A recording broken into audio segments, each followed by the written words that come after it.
लिटकेन 2020 अनु के इस साप्ताहिक कार्यक्रम में आप सभी का हार्दिक अभिनंदन। आज मेरे साथ स्क्रीन पर जुड़े हुए हैं सिने जगत की प्रसिद्ध अभिनेत्री, टीवी कलाकार, स्टेज कलाकार असीमा भट्ट और दूसरी तरफ मेरे साथ हैं डॉक्टर संदीप अवस्थी। असीमा जी के बारे में कुछ जानकारी जो मैंने जुटाई है वो मैं ज़रूर आप लोगों से सबसे शेयर करना चाहूँगा। आरती जी भी बिल्कुल जुड़ गई हैं जी, जी। और इसी साथ हमारे साथ आरती जी भी हैं। भार भाटी पब्लिक स्कूल में आप असीमा जी आप पहली आपकी प्राइमरी एजुकेशन हुई है। मगध यूनिवर्सिटी में आपने अ, उच्च शिक्षा हासिल की है। जेंडर इक्वलिटी पे आपका बहुत बड़ा काम है और फ़िल्मों में अभी इनकी रिटर्न टिकट आने वाली फ़िल्म है। अ, इसके अलावा जो इनके किरदार हैं, द्रौपदी में इन्होंने सोलो प्ले किया है। टीवी सीरियल्स धूप छाँव में आरती जी ने माँ का रोल किया है और बिज्जी का खजाना में नर्स का रोल इन्होंने किया है।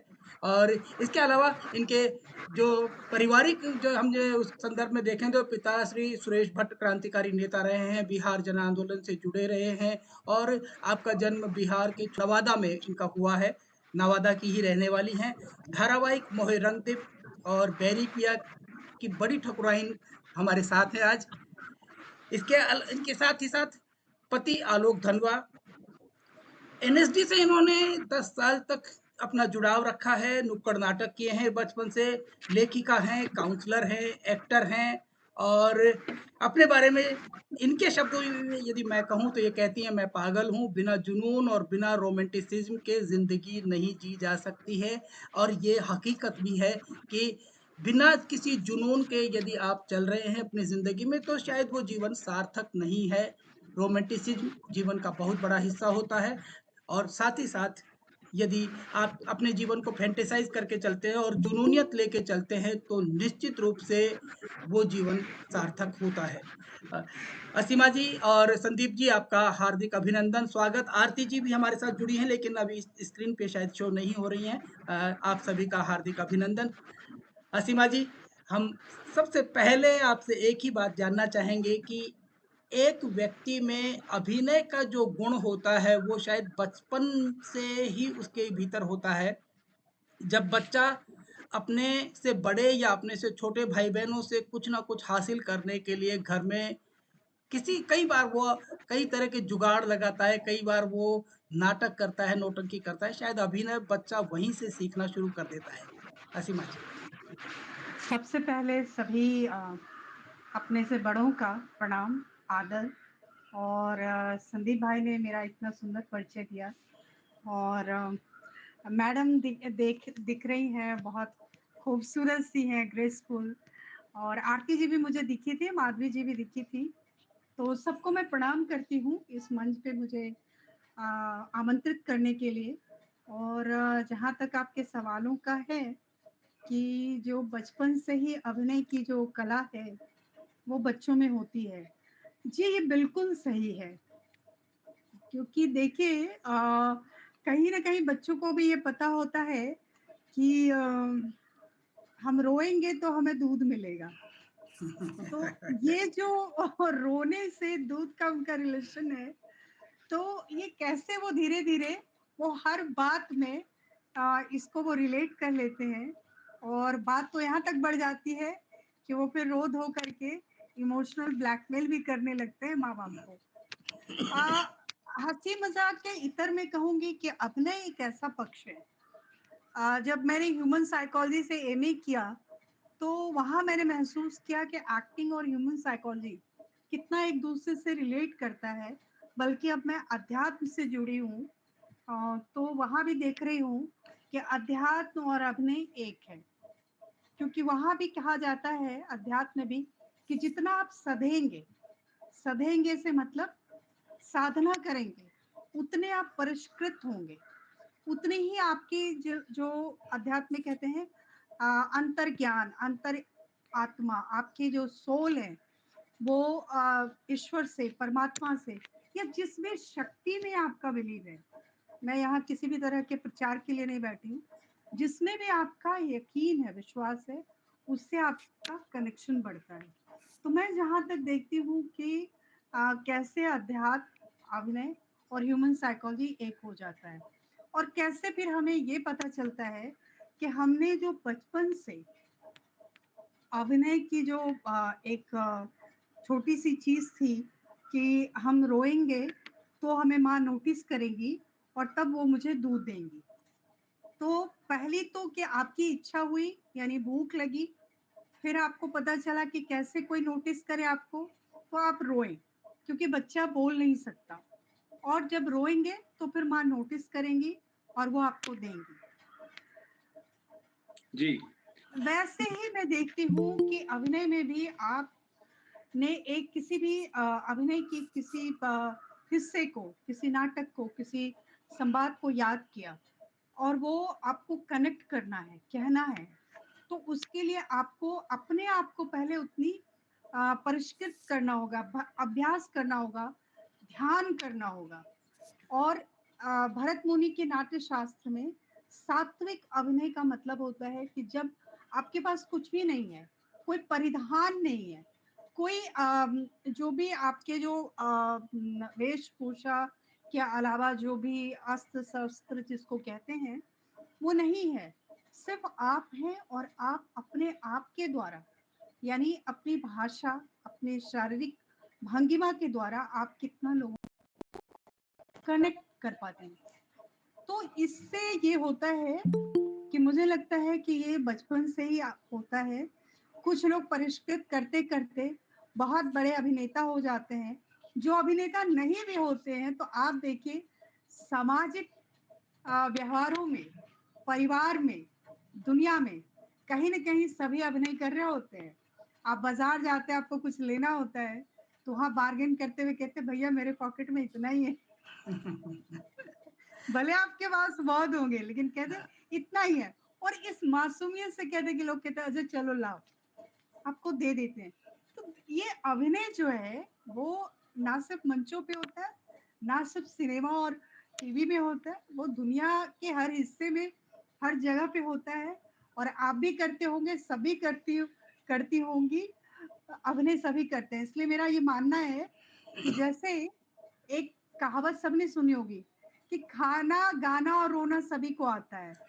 मैं इसमें ऐड करती हूँ और अभिनय बिल्कुल, बिल्कुल। सभी को आता है। हाँ, मैं एक आपकी बात सवाल को हम इस तरह से समझें कि जब व्यक्ति अपने चरित्र से जिस चरित्र को अभिनीत करने जा रहा है, चाहे वो हो या परमात्मा, उनसे जब हम एकाकार नहीं होते हैं, उन आत्म-मंथन नहीं करते हैं, तब तक हम किसी भी तरह से एक सफल अभिनेता या सफल आध्यात्म में हम घुस जा नहीं सकते हैं, उसको समझ नहीं बिल्कुल सकते नहीं, हैं। बिल्कुल नहीं। तो मेरा एकात्मता जब तक नहीं होगी, एकात्मता चाहे प्रभु से हो, चाहे आपके दर्शक से हो, वो नहीं होगी, तब तक आप जो कहना चाह रहे हैं, वो कनेक्ट नहीं होगी और वो नहीं होने से आप सफल नहीं होंगे।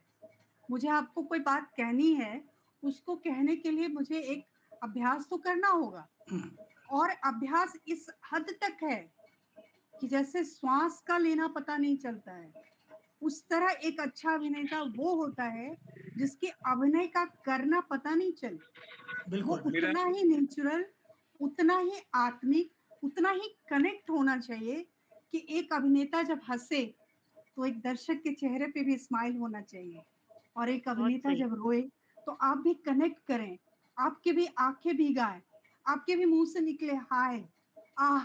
बेचारा, बेचारी। तो ये है, तो ये एफर्टलेस एक्टिंग जिसे कहते हैं। बहुत सारे शब्द आजकल आ गए natural acting, effortless acting, very pure, to the heart, from the heart. वो तब आता है जब अभिनेता उतना सधता है, जैसे संदीप जी। अध्यात्म में जी, कोई साधना करता है। मैं पूछना चाहूँगा असीमा से कि वो युवावस्था की असीमा हालाँकि आप अभी भी युवा हैं और चिर युवा रहेंगी, लेकिन मेरी बहन वो जब एमएसडी में जाने की बारी आई, साइकोलॉजी में एमए करने के बाद एमएसडी का ख्याल कैसे आया? और उस वक़्त बिहार के नवादा के गाँव की लड़की, कस्बे की लड़की एमएसडी जा रही है, घर में क्या विरोध हुआ और आपने कैसे रास्ता बनाया? आप सच कहूँ तो एक तो लंबी कहानी है और दूसरा आप लोगों को यकीन नहीं होगा, लगेगा कि फ़िल्मी है। पर मैं बोलिए। सचमुच कहती हूँ कि मेरी ज़िंदगी में घटनाएँ जो हैं, अचानक घटी हैं, मेरा इसमें प्लान नहीं था। अभिनय का तो सोचा भी नहीं था। ये बात और है कि मेरे घर में दादाजी का सिनेमा हॉल था, अभी भी है। मेरे दादाजी का सिनेमा हॉल विजय सिनेमा अभी भी नवादा में है, और जिस सिनेमा हॉल को मेरे पिताजी चलाया करते थे, सुरेश भट्ट, वही इंसान जो सिनेमा हॉल चलाया करते थे, अपने पिता के सिनेमा हॉल के सबसे बड़े बेटे मालिक थे, वो सिनेमा छोड़ छाड़ करके राजनीति में चले जाते हैं, समाज सेवा में चले जाते हैं, बिल्कुल अपने आप को काट देते हैं, और वो कहते हैं कि ये संपत्ति जो है वो गरीबों के पूंजी है, गरीबों के हक से बनाई जाती है। कोई भी अरबपति, कोई भी जो भी पूंजीपति है, वो गरीबों का हक मारे बिना नहीं बनता। ये मेरे पिताजी करते थे, कहा करते थे, और यही उनका और उनके पिता के बीच में विरोध हुआ। सिनेमा देखती थी, घर में सिनेमा हॉल था, देखती थी, बल्कि मैं तो सिनेमा हॉल में ही रहती थी। नीचे सिनेमा हॉल है और ऊपर हम लोगों का घर है। हमारा एड्रेस ही है क्रांति भट्ट, जो कि मेरा पहला नाम था, विजय सिनेमा, नवादा, बिहार 805110। ये मेरा पत्राचार पता है, परमानेंट पत्राचार पता। अब मैं दिल्ली मुंबई में जहाँ रही हूँ, तो वो जो होता है तो है। तो ऐसा कुछ नहीं था, क्योंकि फैमिली हमारी ब्राह्मण परिवार से है, और बहुत जो ब्राह्मणों में होता है उस समय के, और भी जो कि पढ़ लिख जाए लड़कियां शादी कर ले, बेटे बेटी में भेदभाव बहुत है वहाँ। बेटियां मतलब तेरा घर नहीं है, ये मुझे आज भी बहुत अजीब लगता है कि जिस घर में बेटियां पैदा हुई, उस घर में माए माए कहती हैं ये तेरा घर नहीं है। तो बहुत सारी बातें थी मेरे मतलब अंतर मन में, बहुत अंतर विरोध भी था, बहुत मेरी बहस भी होती थी, झगड़ा भी, कि जहाँ मैंने जन्म लिया वो मेरा घर नहीं है, तो जहाँ मैं एक ऐसे घर में जिनका कोई अता पता नहीं, मैं नहीं जानती, वो घर मेरा कैसे हो जाएगा। ये सारी चीजें थी, लेकिन धीरे धीरे मैं बड़ी हो रही थी। ये था कि मुझे जो भी आसपास घट रहा होता था उसकी मतलब ऑब्जर्वर में बहुत अच्छी थी। घटनाएं जो घटती थी वो मुझे बहुत प्रभावित करती थी, कि मैं देखती थी कि लड़की की शादी हो रही है तो दहेज दिया जा रहा है, लड़की ब्याह मतलब पैसे दे के जा रही है तब भी रो रही है, तो लड़का क्यों नहीं उसके साथ आके रह रहा है, लड़की इतना रो रही है तो लड़का ही आ जाए। तो ये सारे लगता था कि मैं सवाल करती हूँ और मुझे लोग कहते थे कि बच्ची है ऐसे बोलती है। तो मैंने एक दिन बातों बातों में कह दिया था मैं तो शादी ही नहीं करूंगी, या करूंगी उससे तो जो मेरे घर में आके रहेगा। तो मेरे बड़े मामा जी हंसे, बोले ऐसे नहीं होता है। फिर धीरे धीरे था कि मुझे पढ़ना है, क्योंकि मेरे पिताजी पढ़ते बहुत थे, उनके थैले में, उनके पर्स में, उनके पर्स तो वो रखते नहीं थे, जेब में 2 रुपया भी नहीं रहते, लेकिन किताबें उनके पास अद्भुत रहती थी।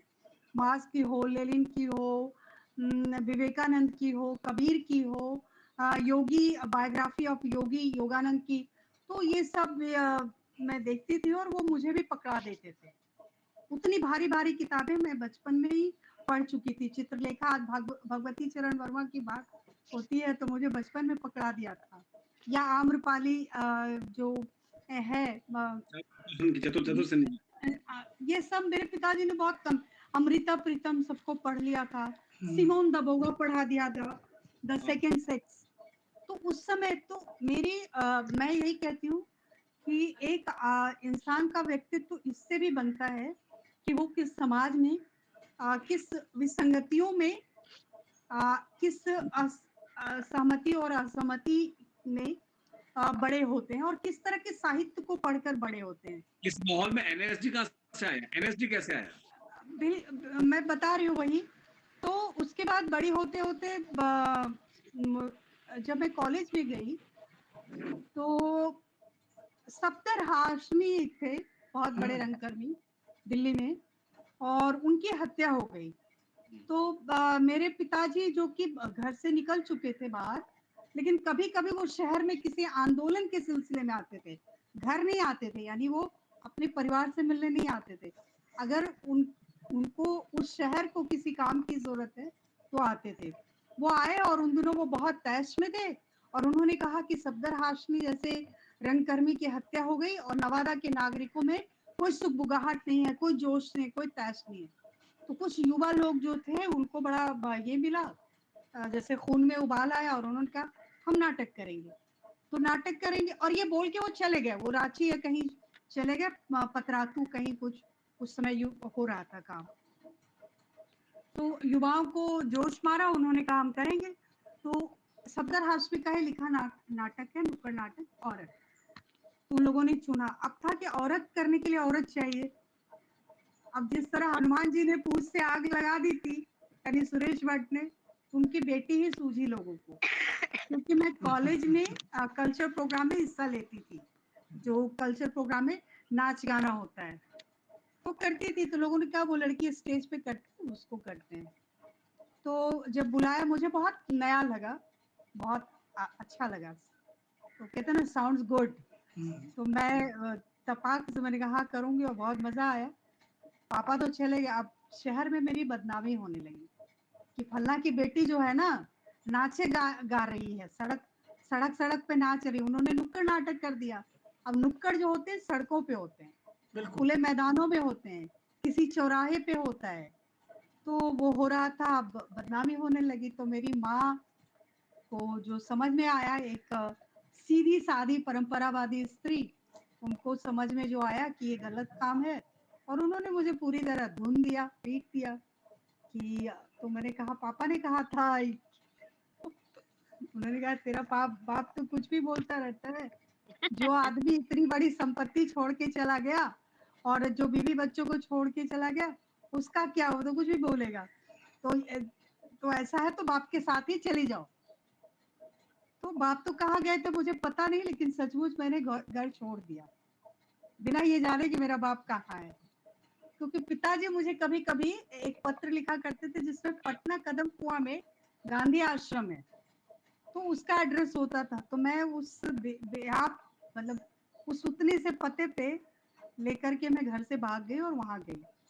संयोग से पिताजी वहां थे, लेकिन मैं बता दूं उन्होंने मेरे घर के भागने और इसके फैसले को बिल्कुल सपोर्ट नहीं किया, बल्कि बिल्कुल क्रूएल फादर की तरह पूछा कि अच्छा आप घर से भाग तो आई हैं, करेंगी क्या? तो मैंने कहा कोई नौकरी ढूंढ लूंगी और कुछ करूंगी। तो उन्होंने कहा आपकी तरह यहाँ पे करोड़ों युवा घूम रहे हैं पूरे भारत में, और उनके पास आपसे बड़ी डिग्रियां हैं, तो आपको क्या नौकरी मिलेगी? मैंने कहा कुछ भी हो जाए मैं घर नहीं लौटूंगी। उन्हीं की बेटी थी, जिद्दी थी। तो उन्होंने कोई कॉपरेट नहीं किया, और जिस ऑफिस में मैं रह रही थी, जिस कार्यालय में जहाँ पापा थे, तो उन्होंने ये तक कह दिया कि ये संस्था जो है वर्कर्स के, यानी जो लोग फुल टाइमर हैं उनके लिए है, ना कि उनके परिवारों के लिए, तो आप कहीं और इंतजाम कर लें। तो ये थे मेरे पिताजी सुरेश भट्ट। लेकिन मुझे ये बताते हुए अच्छा लगता है कि जिस तरह से घड़े को जितना ठोका पीटा और आग में जलाया जाता है, उतना पक्का घड़ा बनता है। मेरे ऐसे बनने में मेरे पिताजी का बहुत बड़ा हाथ, बहुत बड़ा सहयोग है, बहुत बड़ा एहसान है कि उन्होंने अगर मुझे लिटरली उठा करके पानी में नहीं फेंका होता तो मुझे तैरना नहीं आता, आज तक नहीं आता। तो वो उस समय बुरा लग रहा था कि कैसे बाप है, मैं बहुत रोई भी थी। लेकिन आज मुझे लगता है कि उन्होंने इस दिन के लिए मुझे मजबूत बनाया। तो मैंने वहाँ हॉस्टल ढूंढा, मैंने वहाँ नौकरी ढूंढी, और पढ़ाई की। पढ़ाई करते करते मैंने नवभारत टाइम्स ज्वाइन किया, और और इफ्टा भी ज्वाइन कर लिया था, पटना इफ्टा। नवभारत टाइम्स में जब मैं जॉब कर रही थी, तो उसी में एनएसडी का ये निकला एप्लीकेशन के लिए नामांकन फॉर्म, और पता नहीं क्या मन में आया, सोचा नहीं था कि जाना है, पर मैंने भर दिया। तो भर दिया तो मेरा नहीं हुआ पहली बार में, और फिर उसके बाद लोगों में बात होने लगी, और कि तो लगा अरे इतना बड़ा हुआ है एनएसडी, किसी ने ये भी कह दिया तुम्हारा कभी नहीं होगा। तो तब मैं पील पड़ी कि अरे ऐसे कैसे है। तो मैं बहुत तैयारी करने लगी कि नाटक के बारे में पूरा पढ़ने लगी, किताबें ढूंढ ढूंढ के, मांग मांग के, और वहां मिल जाती थी। पटना के लोग पढ़ते बहुत हैं, जी, बिल्कुल। तो अगर एक मांगोगे ना तो आपको 10, आपको तो बताने में वाले मिलेंगे, गाइड करने वाले और किताबें देने वाले भी। तो मुझे बहुत से लोगों ने पुरानी किताबें, पुरानी नाटकों पे जो निकलती थी ना पत्रिकाएं तब, कि कभी-कभी कारंथ जी पे निकल रहा है पूरा अंक, कभी-कभी नेमीचंद जी पे निकल रहा है, कभी-कभी ब्रेख्त पर पूरा था संग्रह किसी के पास चेखव का था। तो ऐसी किताबें मिलने लगी और मुझे पढ़ने में बहुत मज़ा आने लगा। लगा ना कि एक एक दुनिया के भीतर कितनी खूबसूरत भी और रहस्यमयी दुनिया भी है। फिर शरद चंद्र को पढ़ने लगी, बंगाल के राइटर्स को। तो ऐसे जो है ना ज्ञान और अनुभव की खिड़की खुलती गई और मुझे मज़ा भी आने लगा उस यात्रा में। तो ऐसे मेरा एनएसडी आना हुआ। मुझे बताइए एनएसडी असीमा, एनएसडी में आपके बैचमेट कौन-कौन थे? थे, अभी भी हैं पुबाली सान्याल, राकेश चतुर्वेदी जो कि राइटर भी हैं, डायरेक्टर भी हैं, एक्टर भी हैं। केसरी में आपने देखा होगा, अभी भी उसके 2-4 शो आ रहे हैं। रवि महाशब्दे हैं, कल्याणी है, विम्बी जग्गी हैं जो अमेरिका में काम कर रही हैं। जयंत है एक जो बाहर हैं, विदेश में काम, ताइवान में काम कर रहे हैं। राजा चक्रवर्ती है जो बंगाल में काम कर रहा है। तो सब लोग, मेरे बैच के सभी लोग टचवुड बहुत अच्छा काम कर रहे हैं और सभी बहुत मैच्योर हुए हैं। एनएसडी में हम लोगों के भी जो जो भी अपने अंतर विरोध थे, लड़ाई झगड़े थे, तो अब हम सब बहुत मैच्योर हो गए हैं और जो जहाँ हैं, हमारी बॉन्डिंग आपस में बहुत अच्छी है। हम एक दूसरे से बहुत कनेक्ट हैं कि ऐसे हमारी बात नहीं होगी, लेकिन हमारा जो ग्रुप है 2000 अ, बैच, देखिए तो हाँ, जब ज़रूरत पड़ेगी तो हम एक दूसरे के साथ जी। ऐसे हो जाते हैं। असीमा जी, जब एनएसडी दिल्ली से आपने पास आउट किया और उसके बाद में आपकी एक यात्रा मुंबई के लिए शुरू होती है और मुंबई में आपका संघर्ष शुरू होता है। जेंडर डिस्क्रिमिनेशन भी आपने कहीं न कहीं फेस किया है और दूसरी तरह की बहुत सारे ऐसे कड़वे मीठे अनुभव आपके रहे होंगे मुंबई के। दिल्ली से मुंबई की यात्रा और वहाँ का अनुभव। आप सबसे पहले तो मुझे, मैं बताऊं कि मुझे नाटकों में इतनी रुचि हुई क्योंकि वो लाइव है, ऑडियंस का तुरंत रिएक्शन होता है और तालियों की गड़गड़ाहट जो होती है मंच पर, आप जब खड़े हो और खचाखच भरा हॉल आपको उठ करके तालियां बजाए और गले लगे, और ये तो उसका एक नशा, एक जुनून था मेरे ऊपर। तो मैं नहीं चाहती थी कि मैं फिल्म में आऊं, मुंबई आऊं, मैंने नहीं सोचा था। दिल्ली में रह के ही मैं थिएटर भी कर रही थी और हाँ, दिल्ली दूरदर्शन में उस समय बहुत काम होता था, हुँ, कहानियां बनती थी, सीरियल बनते थे, वो सब मैं कर रही थी बीच बीच में और ठीक ठाक पैसे मिल जाते थे। उन्हीं दिनों बीबीसी आया जो एड्स फिल्म अवेयरनेस पे काम कर रहा था, तो उनकी एक एड मिली और एक शॉर्ट फिल्म मिली। तो बड़ा अच्छा, मतलब उन दिनों 2000 में 15,000 मिल जाते थे एक दिन हुँ, के। हुँ, हुँ, हुँ, तो कुल मिला के ठीक ठाक चल रहा था। फिर मैं, हबीब तनवीर साहब कर रहे थे भोपाल गैस कांड पर एक नाटक, जो कि उनका आखिरी नाटक है, हुँ, जहरीली हवा। जी, उसके लिए उन्होंने पूरे देश से और विदेश से एक्टरों को कलेक्ट किया था। तो कुछ कैनेडियन एक्टर थे, कुछ शिकागो से थी, कुछ दिल्ली से, कुछ जन्नाटमन से, कुछ एनएसडी से और कुछ उनके छत्तीसगढ़ी। मुझे वहाँ बुलाया और मुझे काम करके 1 महीने रही, बहुत मज़ा आया। तो उन्होंने भी कहा कि तुम्हें थिएटर ही करना चाहिए। फिर उसके बाद बाबा कारंत जी ने एक वर्कशॉप लिया, उसमें भी मैं गई थी। भोपाल, तो पूरे भोपाल। नहीं नहीं, ये आसाम में था। पूरे प्रोग्राम की रिपोर्टिंग करनी थी मुझे। तो वहाँ भी बाबा बड़े, मतलब मैं बच्ची की तरह उनके साथ साथ रहती थी। तो बाबा ने भी कहा थिएटर करना चाहिए, थिएटर में तुम्हारे जैसा डेडिकेशन वाला लोग चाहिए। फिर पंचमढ़ी में एक वर्कशॉप हो रहा था संगीत नाटक अकादमी का, तो भानु जी का था वो। तो मैं वहाँ गई, वहाँ भी काम कर रही थी, बहुत मजा आया। तो अब लगा कि नहीं, थिएटर ही जो है सिनेमा से सुपीरियर है, और ये बात मैं अभी भी मानती हूँ। बिल्कुल। उस समय लगा था और अभी भी मैं मानती हूँ। तो मैंने बिल्कुल छोड़ दिया कि नहीं, नहीं करना सिनेमा। लेकिन बाद में मुझे आर्थिक संकट होने लगे और तब मुझे लगा, और कई सारे जो मेरे बैचमेट्स और मेरे सीनियर मुंबई में थे, वो बार ये टोकते थे मुझे कि तू दिल्ली में टैलेंट को बर्बाद कर रही है, मुंबई आ जा, मुंबई आ जा। कई लोग बोल चुके थे। तो मैंने कहा कि भाई एक छलांग वहां भी लगाते, समंदर तो वही है। तो ये सोच के मैंने अचानक से सोचा कि ठीक है, थोड़े दिन देखेंगे फिर सोचेंगे। आई तो आप लोगों का या जो भी कहे ईश्वर की कृपा थी कि मुझे ऐसे एक के बाद फिल्में मिलती गई, आते ही नियति मिल गई। और नियति में मुझे इंट्रोड्यूस किया था विनीत कुमार जी ने, जिनकी फिल्म अभी भोला आई हुई है। वो पटना इप्टा से मुझे जानते थे, तो इसलिए कहीं फिल्म में जब बात चली जो पर्टिकुलर उस कास्ट की, तो उन्होंने मेरा नाम सजेस्ट किया। और डायरेक्टर को भी मुझसे मिलके जो मेरी मीटिंग थी, ऑडिशन जैसा तो नहीं कह सकते, पर हाँ, तो उनको अच्छा लगा। उसमें जो एडी थी उसके बिहाफ से फिर 2 फिल्म मिल गई, एक कॉर्पोरेट फिल्म थी और एक शॉर्ट फिल्म। उसके बाद सीरियल मिल गया बैरी पिया मोहे रंग दे, और उसमें होता है कि डेली आपको 10-15 हजार मिल रहे थे। तो वो जो पैसे का मैंने देखा, मैं ये नहीं कहूँगी कि आर्टिस्टिक सेटिस्फेक्शन मिला, ये नहीं था, पर पैसे बहुत मिल रहे थे। तो एक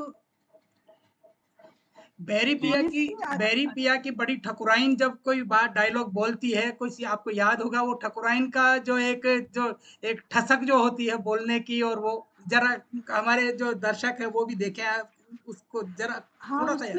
उसमें बहुत अच्छे संवाद थे एक्चुअली। जी। माँ बेटे का ही रोल था। तो उसमें जो बड़े ठकुराइन है, उनका जो बेटा अब बड़ा हो गया है और उस पावर को, उस रूल को, उस पैट्रियार्किक को जो संभाल रहा है, पूरे प्रोटोकॉल को, तो उसमें वो हरकतें भी करते हैं जो तथाकथित तौर पे ठाकुरे किया करते थे।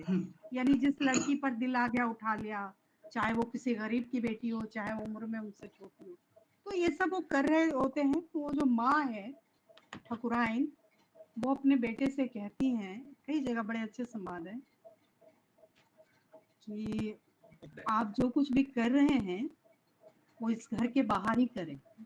आप भूलिए नहीं कि आपकी माँ अभी जिंदा है और इस घर की बड़ी मैं हूँ। तो बेटा कहता है कि आप भूल रही हैं कि मैं ठाकुर हूँ, क्योंकि भूलिए मत, आपके पिता भी एक ठाकुर थे और मैं एक ठाकुर की पत्नी हूँ, ठकुराइन हूँ, और मुझे पता है कि ठाकुरों की सीमा रेखा क्या है। तो आप जो भी कर रहे हैं इस हवेली की चौखट के बाहर ही करें दिग्विजय, तो अच्छा है, क्योंकि इस चौखट के भीतर आपकी माँ बड़ी ठकुराइन है और यहाँ आपकी नहीं, मेरी चलती है। वाह। बहुत क्या बात बढ़िया। है, एक बहुत बढ़िया। एक एक एक वाह! और और बहुत अच्छा संवाद था कि वो एक गरीब किसान की बेटी को, लड़की को उठा ला अपने घर पे। तो ये टूट चुकी हैं बहुत बार, माँ बेटे के बीच जो है कोल्ड वॉर और सब कुछ हो चुका है, थप्पड़ भी मार चुकी हैं, लेकिन वो जब टूट गई हैं तब वो एक जगह कहती हैं कि मेरे दूध में ही कोई खोट होगा, मैंने आपको ये संस्कार तो नहीं दिए थे। तो वो जब वो बोलती हैं तो उनके आंखों में पूरा वो जी। हेल्पलेस है, माँ है बिल्कुल बिल्कुल। और आंसू है। और मैं जब रो रही थी तो मेरे जो बेटे का रोल शरद केलकर कर रहे थे, और जब मेरे ऊपर क्लोज का कैमरा लगाया गया था, लेंस को बदलने और उसमें देरी हो रही थी और मेरे आंसू टप टप, तो शरद ने कहा था डायरेक्टर को, वो रो रही है यार, जल्दी से टेक ले लो। बहुत तो बढ़िया। ये इमोशंस ही एक एक्टर को बहुत ग्रेट बनाते हैं, आगे ले जाते हैं। मेरा सवाल ये है, असीमा जी, आपने मेघना गुलजार के साथ भी काम किया है फिल्म तलवार में, जी उनके जी, साथ काम करने का अनुभव कैसा रहा? उसके बाद फिर बहुत आज अच्छा रहा, बहुत ही, क्योंकि मेघना बहुत एक सधी हुई, सुलझी हुई महिला है। एक तरफ वो राखी की बेटी है, एक तरफ वो गुलजार साहब की बेटी है, तो उनका जो कॉम्बिनेशन है वो बहुत खूबसूरत है और बहुत सेंसिटिव लेडी है वो। और मैं उसमें जब रोल कर रही थी तो उनका ऑरा इतना बड़ा है, तो और ऊपर से वो डायरेक्टर, तो डर तो लगता है एक एक्टर को, लेकिन उन्होंने बहुत सहजता से मुझसे काम लिया और मैं बाद में भी मिली थी, तो बहुत प्यार से उन्होंने कहा था सीन बड़ा हो रहा है, फ़िल्म बड़ी हो रही थी लेंथ, तो हमें कुछ सीन काटना पड़ा है। तो मेरा दिल डूब गया था, लेकिन ये ऑनेस्टी उनकी मुझे अच्छी लगी कि मुझे कोई झटका ना लगे इसलिए पहले बता दिया था। तो बहुत अच्छा रहा। और अगेन एक एक्टर को मैं ये बात मंच से कहना चाह रही हूँ कि एक एक्टर को सबसे अच्छा तब लगता है कि काम करो पेमेंट मिल जाए। हम लोग दिहाड़ी एक्टर्स मजदूर की तरह हैं, तो एक मजदूर जब दिन भर काम करता है और शाम में जो उनको दिहाड़ी मिलती है, वो उनके पूरे दिन का सरमाया होता है। तो उसमें भी ऐसे ही था कि मुझे तुरंत तलवार में मैंने जिस दिन काम किया उसी दिन मुझे पेमेंट मिल गया था। तो ये तो सोने पे सुहागा है कि एक अच्छे डायरेक्टर भी मिले, अच्छा रोल भी मिले और पेमेंट भी मिले। तो मैं प्रार्थना करती हूँ और आप लोग भी प्रार्थना करें कि मुझे ऐसा ही काम मिले। ज़रूर, आपसे पूछिए आप। रिटर्न हाँ। टिकट आपकी फ़िल्म आने वाली है। मेरी रिटर्न टिकट। हाँ, वो बन रही थी पर लॉकडाउन की वजह से रुक गई है। हाँ, तो लेकिन उसपे पता नहीं कि क्या होने वाला है। मुहूर्त वगैरह हो गया था, अरबाज़ खान वो भी उसमें थे और इनके बेटे अंजना मुमताज़ जो एक एक्ट्रेस थी, उनका बेटा लीड कर रहा था और कोई एक्ट्रेस, लेकिन वो रुक गई है लॉकडाउन की वजह से। नर्सिंग प्रोफ़ेशन एक नोबल प्रोफ़ेशन माना जाता है और बिज्जी की का खजाना में आप एक नर्स का अभिनय कर चुकी हैं। नर्स के अभिनय में और एक माँ के रोल में कहीं न कहीं समानता आपको नज़र आई होगी। जी, बिल्कुल। मैं पहले एक एक चीज़ जोड़ दूँ, बिज्जी का खजाना जो डायरेक्ट किया था, वो उदय प्रकाश जी जो खुद बहुत बड़े हिंदी के लेखक हैं, बिल्कुल। उन्होंने किया था। तो एक लेखक जब डायरेक्टर बनता है तो आप समझें कि उनकी कितनी बारीक नज़र रहती है। दूसरी बात, बिज्जी के 10 कहानियाँ बनी थी, क्योंकि वो बिज्जी का खजाना ही नाम था, तो उनमें 10 कहानियाँ बिज्जी की चुनी हुई कहानियाँ हैं। चुनी हुई 10 कहानियों में से 3 में मैंने काम किया था। जी। बहुत बढ़िया। क्या बात है, बहुत जिसमें बढ़िया। जी, जिसमें मैंने नर्स की किया, उसमें सुरेखा सीकरी जी मेन लीड में थी। और पहली बार मैंने सुरेखा सीकरी जी के साथ मंच साझा मतलब कैमरा फेस किया था एंड वो मेरा बहुत बड़ा अनुभव था। मैं उस पे बहुत कुछ बोल सकती हूँ और बिज्जी के गाँव में ही हुआ था। अच्छा, राजस्थान में बिज्जी का गाँव है बुरुंदा। वृंदा। हुँ। अच्छा, अब वो ओके। जी, और बिज्जी जो है बहुत पर्टिकुलर थे कैरेक्टर को लेके। तो कि जिस समाज की कहानियाँ थी, उस समाज की औरत या मर्द क्या पहनते, क्या नहीं पहनते, कैसे उठते-बैठते, कैसे बोलते हैं। तो उसपे एक-एक पे बिल्कुल वो एक कहते हैं ना टीचर की तरह काम कर रहे थे कि नहीं वो ऐसे बोलते हैं, वो ऐसे बैठता है और वो ऐसे। अच्छा बजट कम, तो लोगों के घरों में घुस जाते थे औरतों से कि पर्टिकुलर उस तरह की ब्लाउज़। तो मैंने जो किरदार किए बाकी 2 में, नर्स में तो सिले हुए ब्लाउज़ थे सिंपल, लेकिन बाकी जो किए थे वो वहाँ की अ, अलग-अलग जातियों की थी औरतें। तो उनके लिए अलग-अलग जो उनके जो ब्लाउज़ेज़ होते थे पीछे से कटे हुए, आगे कुछ ऐसा। कॉस्ट्यूम जो तो राजस्थान की एक टिपिकल कॉस्ट्यूम है, जी, विशेषकर पश्चिमी हाँ, राजस्थान की। और क्योंकि जी, बिज्जी जो है विजयदान देथा वो अपने पश्चिमी राजस्थान से आते हैं, तो जी, निश्चित रूप जी। से वहाँ का जो कॉस्ट्यूम वो एक अलग तरह का है। तो वो लोगों के औरतों के घरों में चले जाते थे मुझे लेके बिल्कुल। और कहते थे इस बिटिया के लिए ब्लाउज दो अपना। अच्छा वो बहुत औरतें इतनी हड़बड़ा जाती थी, हड़बड़ा नहीं मतलब उनको लगता था ओहो भाग्य बिज्जी घर आए, बिल्कुल। तो अपना पूरी अलमारी और ट्रंक खोल देती थी और बेहतर देने लगती थी नए-नए। तो बिज्जी कहते थे नहीं ये गरीब है, इसको फटा-पुराना चाहिए, पहने हुए दो। और वो औरतें सकुचाती थी, अरे भाई कैसे दे दूँ तुम्हें? ऐसे करके वो पूरे। मैंने कहा कि कैरेक्टर है, हुँ। तो बहुत मज़ा आया था, बहुत वो मेरे लिए ब्लेसिंग है। और दूसरी बात मैं बता दूँ, मेरे काम से बिज्जी इतने प्रभावित हुए कि उन्होंने मुझे आते समय ये आशीर्वाद दिया और कहा था कि देख असीमा, इस छोटे से गाँव का बेटा बिज्जी यहाँ बैठे-बैठे एक फ़ोन पे पूरी दिल्ली हिला देता है। तुम्हें ज़िंदगी में मेरी कोई भी ज़रूरत पड़े, कोई भी काम हो, बस मुझे एक बार बता देना। बिल्कुल। ये संदीप जी तस्वीर हमारे मैंने साथ किया में है। आरती असीमा जी जुड़ी हुई हैं, आरती वर्मा। मैं जी, चाहूँगा कि आरती जी आप भी अपने कुछ सवाल जो असीमा जी से पूछना चाहती हैं, आप भी पूछिए। जी, सीमा मैम सबसे पहले तो आपको बहुत-बहुत बधाई और मैं बहुत सौभाग्यशाली महसूस कर रही हूँ कि मैं आपसे बात कर रही हूँ, आप विद्वान जनों से बात कर रही हूँ। और लेकिन असीमा जी एक थोड़ा-सा मेरे मन में ये प्रश्न था कि हमारे जो टीवी धारावाहिक है वर्तमान समय में एक यूटोपिया में चल रहे हैं। क्योंकि यहाँ पर सास-बहू, साजिश ये सब चीज़ें दिखाई जा रही है, लेकिन वर्तमान समय के जो धरातल पर जिसमें युवा कपल जो हैं, बहुत संघर्ष से अपना एक घर बनाते हैं, ईएमआई भरते हैं या इसके अलावा कुछ बच्चे जो हैं, पति-पत्नी दोनों काम कर रहे हैं। देखिए, ये सचमुच एक संकट है। अ, आज सुबह से मेरा मन भारी भी था आरती जी। जी, आप सब लोगों ने नुक्कड़ देखा होगा, हुँ। जी, एक समय में। नुक्कड़ का एक कलाकार आज उनकी डेथ हो गई। समीर चक्खर उनका नाम कक्खर। समीर कक्खर। कक्खर जो जी, नुक्कड़ में एक उसका क्या तो शराबी नाम था बहुत शराबी हाँ, का शायद हाँ, से जी, जी, जी। शराबी आज का रोल उनके कर हाँ, जी, जी और वो अपने नाम से उसमें जो किरदार था, उससे बहुत पॉपुलर थे। मैं मेरे दिमाग से अभी निकल गया, मतलब खोपड़ी गले में खोपड़ी अटक गया। खोपड़ी खोपड़ी, खोपड़ी। हाँ, बिल्कुल खोपड़ी, नुक्कड़ का यस, आज यस। नुक्कड़ का आज खोपड़ी। बिल्कुल, जी, देखिए जी। जी, नुक्कड़ जैसे नाटक हुए हमारे देश में और मेरा भी दुर्भाग्य है कि मैं उस जो खोपड़ी कैरेक्टर कर रहे थे, उनसे बहुत प्रभावित थी और मैं मुंबई में रह के मैं ये तक नहीं जानती थी, कि वो अभी है भी या नहीं, वरना मैं उनसे जाके मिलती।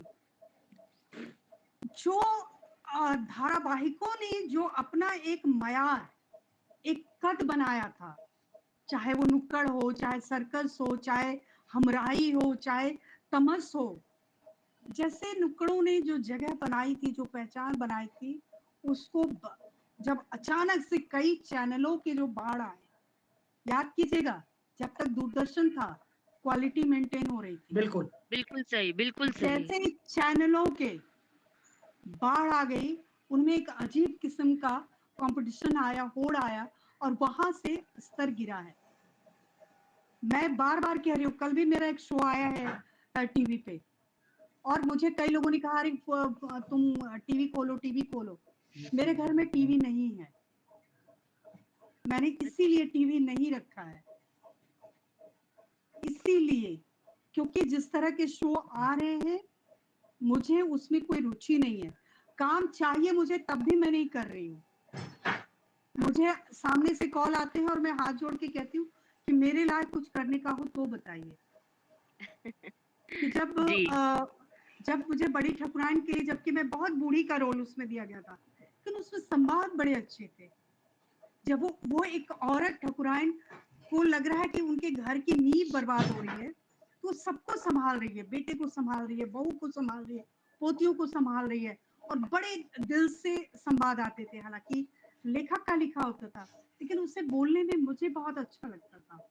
लेकिन अब मैं क्या बोलूं, इतने बड़े बड़े डायलॉग हैं लेकिन बोला नहीं जा, मतलब बड़बड़ बड़बड़ कर रहे हैं, कितनी देर याद रखता है, बिल्कुल याद ही नहीं सही। रहता। आप तो ये नुकसान तो हुआ है, लेकिन अब एक इतने सारे एक्टर्स भी आ गए और उनके सामने भी सर्वाइवल, जो आप कह रही हैं, घर लेना है, ईएमआई लेना है, सर्वाइवल भी एक बहुत बड़ा संकट है। और जो लोग कर रहे हैं, मैं उनकी बुराई नहीं करती, मैं कहती हूँ भाई उनकी मजबूरी है। अमिताभ लेकिन बच्चन सर भी तो कर ही रहे हैं ना, जी, वो भी तो तेल तेल से लेके मलहम बेच रहे हैं। तो लेकिन असीमा जी मुझे ये लगता जी, बच्चों के भविष्य के साथ खिलवाड़ नहीं है? मतलब आप वर्तमान युवा मैं इससे क्या सीख रहा है, आप बताएँ? देखिए क्या है ना, आप लोग सिर्फ टीवी और सिनेमा को दोष मत दीजिए। घर में भी जब इस तरह के शो आ रहे हैं, तो माएँ अपना ना किचन बंद कर देती हैं उस समय। नहीं, नहीं रुक जाओ, ये सीरियल देखना है। अभी फलां आ रहा है, अभी फलां का टाइम है। फलां, अब बच्चे नहीं चाहते हुए भी वो देख रहे हैं। तो आपका भी तो दायित्व बनता है ना कि आप, जैसे मैंने घर में टीवी नहीं रखा है, हालांकि मेरे बच्चे जी, नहीं हैं, लेकिन मुझे क्या लग रहा था, जो मुझे डर लगता था कि मैं जिस तरह का शो देखूंगी मैं भी ऐसी हो जाऊंगी। एक सांस्कृतिक नहीं देख संक्रमण के काल से हम गुजर रहे हैं जी, और बहुत हाँ, बड़े। और असीमा जी आप क्योंकि ये असीमा जी एक्टर एक्टर हैं, काउंसलर भी आप हैं और साथ-साथ आप एक लेखिका भी हैं। एक लेखिका होने के साथ-साथ एक काउंसलर होने का जो एक आपके भीतर गुण है, वो आपको कहीं न कहीं उस तरफ लेके जाता है जहाँ आप अपनी रचनाओं में किसी न किसी तरह से अपने काउंसलर को भी जोड़ते हैं। जी, जी। जी। ये मेरा अ, सौभाग्य रहा। आरती जी कुछ पूछ रही हैं, पूछ लीजिए, मैं दोनों का जी, आरती आई जी थिंक आप हो बोलिए। सकता है नहीं, जवाब नहीं, एक हो। जी, नहीं, नहीं आरती जी मैम आप प्लीज़। पहले जवाब दे दीजिए। एक्चुअली नहीं, शायद हो मेरे सकता पास है तो एक ही बहुत जवाब। नहीं, नहीं मेरे हाँ, पास थोड़ी जिज्ञासा ज़्यादा है मतलब मैं थोड़ा-सा जानना चाह रही थी कि आपका जो एकल अभिनय शो है वो भी बहुत लोकप्रिय होता है। द्रौपदी तो आपका उससे बहुत कोई मशहूर रुचिकर हुआ है। हाँ, उससे कोई रुचिकर घटना आप हमको सुना सकती हैं जिससे हम थोड़ा-सा और उस विषय में जानकारी प्राप्त कर सकें? जी, ठीक है। पहले मैं योगेश भाई जी का जवाब दे दूँ कि जी। काउंसलिंग भी करती हूँ, लिखती भी हूँ, तो वो कैसे हेल्प करता है। मेरे ख़्याल से देखिए, ये मेरे लिए ब्लेसिंग हो गई, सोने पे सुहागा हो गया कि मैंने ह्यूमन साइकोलॉजी में एमए किया था। दूसरी बात कि मैं पढ़ती बहुत थी, पापा की ने जो किताबें दी। तीसरी बात, पढ़ते-पढ़ते हर अच्छा मुझे ये लगता है, हर अच्छा साहित्य आपको लिखने के लिए उकसाता है, प्रेरित करता है। तो मैं थोड़ा बहुत लिखने भी लगी। तो ये चीज़ें एक-दूसरे को कहीं न कहीं मुझे सपोर्ट कर रही थी कि मैं इस भाषा में भी सक्षम हूँ, इसमें भी सक्षम हूँ। तो वो मेरे लिए बड़ा सुखद हुआ और कहूँगी कि ब्लेसिंग हुई। और ये ऑफ कोर्स मुझे मदद करता है, और सबसे बड़ी मदद तो मेरी तब हुई कि जब लॉकडाउन के टाइम में मेरे पास करने के लिए कुछ नहीं था।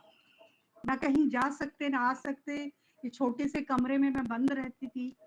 तो मुझे अचानक से याद आया कि अरे मैंने तो काउंसलिंग की हुई है, ह्यूमन साइकोलॉजी से एमए हूँ। तो तब मैंने ऑनलाइन लोगों की काउंसलिंग शुरू की, फ़ोन पे शुरू की, लाइव आती थी। और मैंने बहुत लोगों की जैसे उन दिनों लोग डिप्रेशन में थे या बीमार थे, और ऐसे लोग जुड़ते गए कि बहुत सारी ऐसी औरतें जुड़ी जिनके बचपन में कभी रेप हुए थे।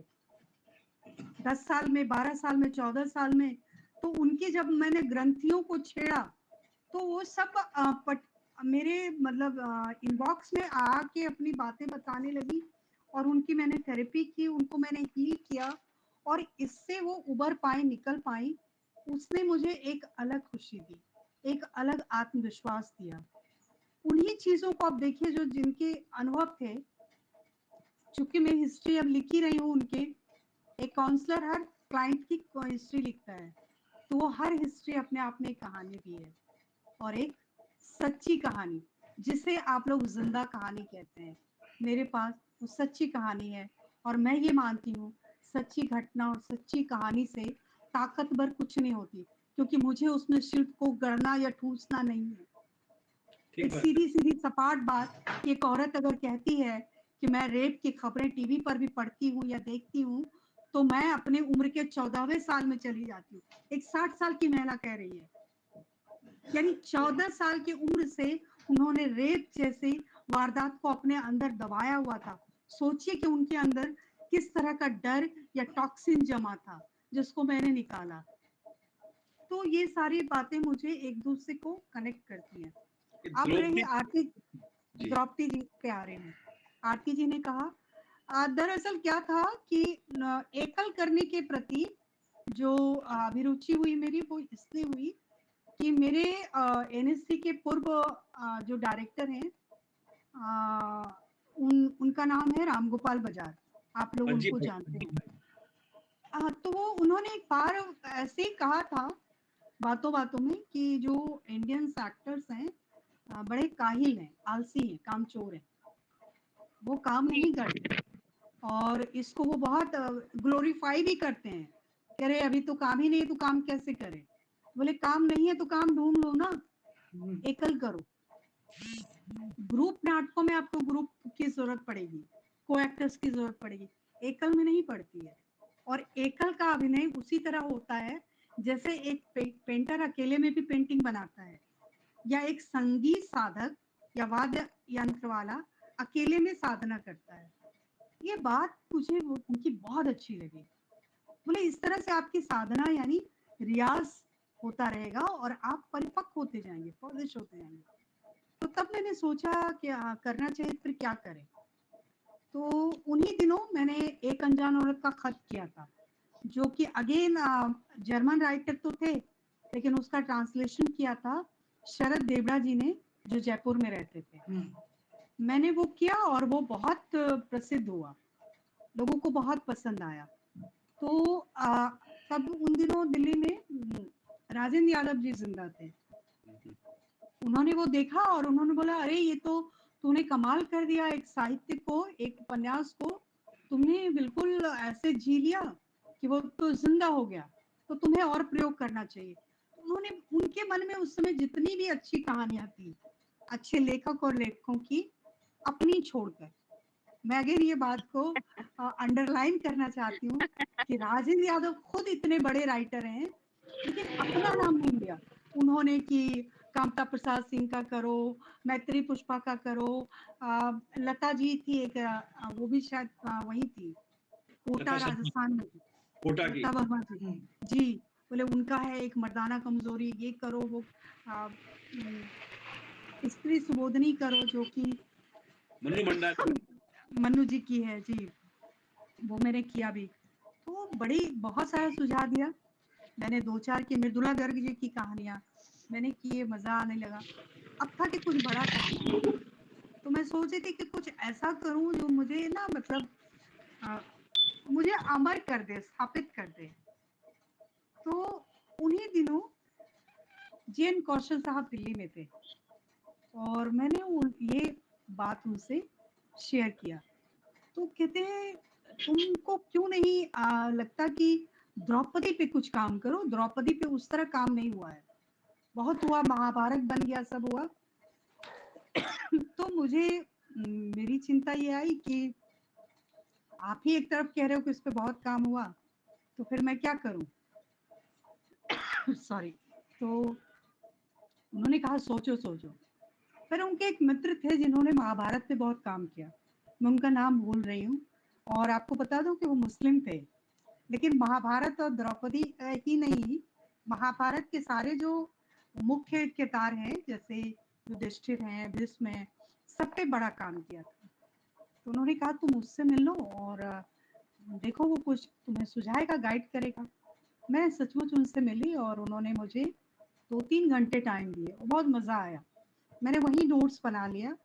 तो तुरंत क्लिक हुआ, एनएसटी में एक बात होती है, अभिनय सिखाते समय कि पर काया प्रवेश, हाँ।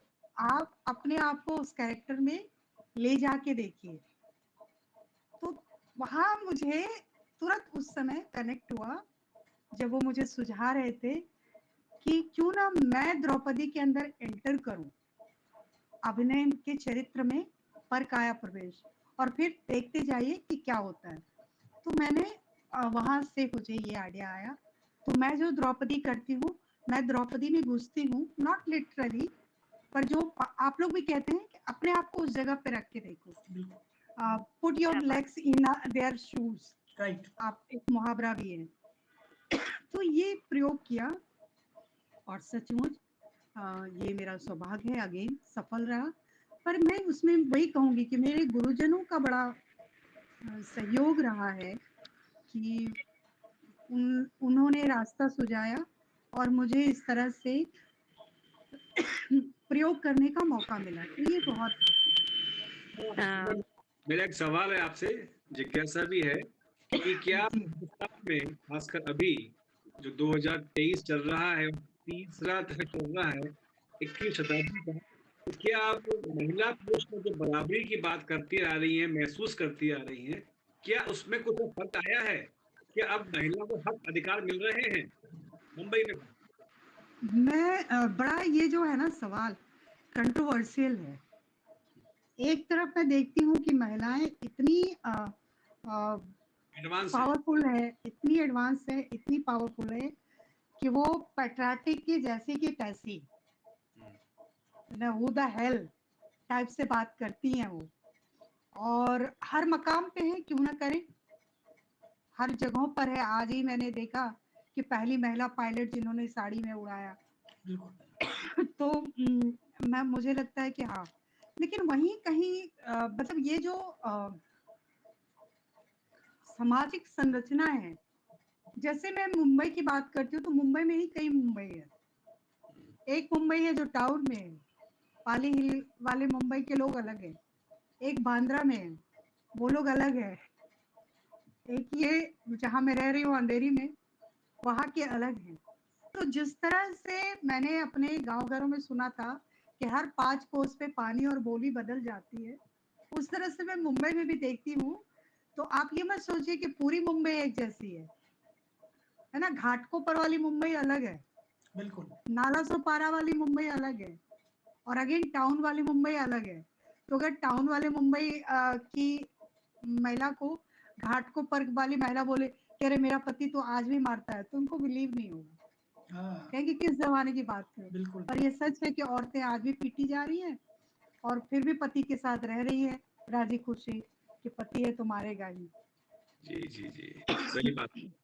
और ये विडंबना ही है, खैर बदलाव तो हुआ है, शुरुआत हुई है। अच्छा असीमा, मैं जानना चाहता हूँ आजकल आप क्या पढ़ रही हैं? आपकी रुचि पढ़ने में बहुत है। मेरी रुचि हर उस साहित्य में अब है, जहाँ मुझे दर्शन और अध्यात्म दोनों दिखाई देते हैं। तो पता नहीं मैं फिर से उस तरफ, जैसे कबीर को मैं बार-बार पढ़ रही हूँ, मुझे अच्छा लगता है और कब उनकी बस एक पंक्ति में ही सारी प्रॉब्लम बिल्कुल। सुलझ जाती है कि ये तो घर है प्रेम का, खाला का घर नाही, हाँ, शीश झुकाए भूमि धरे, बैठे फिर घर माही। तो वो जो ईगो के खत्म करने की बात कर रहे हैं, मैं को खत्म करने की बात कर रहे हैं, वो मुझे बड़ा अच्छा लगता है और मैं फिर से कबीर में जा रही हूँ, बार-बार खोज के पढ़ रही हूँ। हालाँकि इसी कड़ी में मैं बाहर के जो विदेशी ऑथर्स हैं और वो जुड़ रहे हैं, कनेक्ट करते हैं एक-दूसरे को, तो उनको मैं पढ़ती हूँ। खलील जिब्रान मुझे पहले भी अच्छे लगे थे, अगेन मैं वहाँ आ रही हूँ। रूमी बहुत अच्छे लगते हैं। तो जितने सूफ़ी राइटर्स हैं, जो दर्शन की बात कर रहे हैं, जीवन की बात कर रहे हैं, अध्यात्म की बात करते हैं। जैसे बहुत खूबसूरत बात कहीं मैंने पढ़ी कि आप पेड़ की जड़ों में जब पानी देते हो, तो पेड़ की सब जड़ों में पानी नहीं जाता है, पत्तों बिल्कुल, तक जाता है। पत्तों तक जाता है। क्या बिल्कुल, बात है! वाह! बिल्कुल। या तो अब मैं जब इस तरह से पढ़ती हूँ, तो मैं पेड़ों को पानी देना बहुत पसंद करने लगी हूँ। हुँ, मैं सुबह-सुबह निकल जाती हूँ 2-4 बॉटल पानी अपने बैग में रख के और उससे जड़ों में देती हूँ और मैं क्योंकि पत्तों में जा रहा है।